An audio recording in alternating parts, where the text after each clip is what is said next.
Salah satu yang ditolong oleh waktu itu nanti kan kita akan ketemu orang-orang yang lebih superior dari kita sih sebetulnya. Sehingga akhirnya kita tuh mentok gitu. Kalau dalam misal alhamdulillah, kalau di dalam zaman dulu ya alhamdulillah ada orang-orang seperti Imam Syafi'i, siapa yang mau berantem, siapa lagi yang mau sombong kan ada beliau. Kalau di Ko Felix suka bilang di sini siapa mau sombong sama Ustadz Adi Hidayat. Jadi kan repot kan.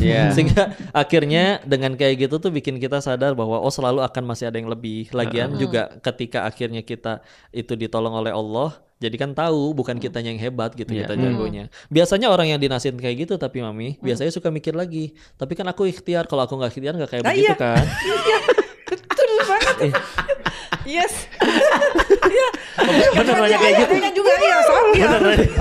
Iya banget. Makanya ya saya kayak gini. Kalau ada yang nanya kok kalau misalkan aku nggak ikhtiar gimana? Misalkan ya dokter datang ke UGD. Habis Ya. Ke UGD. Dokter nggak datang juga kalau kata Allah saya sembuh loh. Dokter juga nggak datang. Ngapain dokter ke UGD misalkan? Pasien kurang ajar misalkan kayak gitu. Maka kan pertanyaannya balik lagi. Oke, kita ikhtiar, tapi kalau ditanya, berarti buat apa kita ikhtiar nih kalau misalkan semuanya Allah yang nentuin? Kan makanya kontradiktif kan? Wah, kalau kata mama semuanya Allah yang nentuin, buat apa aku ikhtiar? Gitu dong. Iya, betul. Oh ya udah, aslinya kan kita ikhtiar sejatinya itu untuk satu hal saja, agar jadi amal soleh.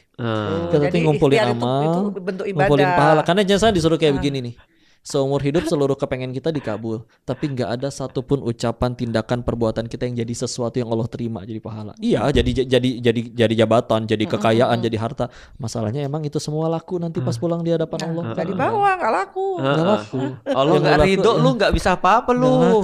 Atau nggak dibalik ada orang yang seluruh kepengennya dikabul, tapi dia ada orang yang seumur hidupnya nggak dikabul doanya, tapi dia tiap ngomong, berucap, bertindak, berbuat semuanya jadi kebaikan, jadi amal soleh di sisi Allah. Meninggal bisa jadi dia yang paling banyak bekalnya.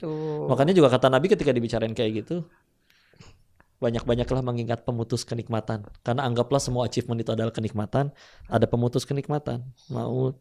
Dan yang disebut oleh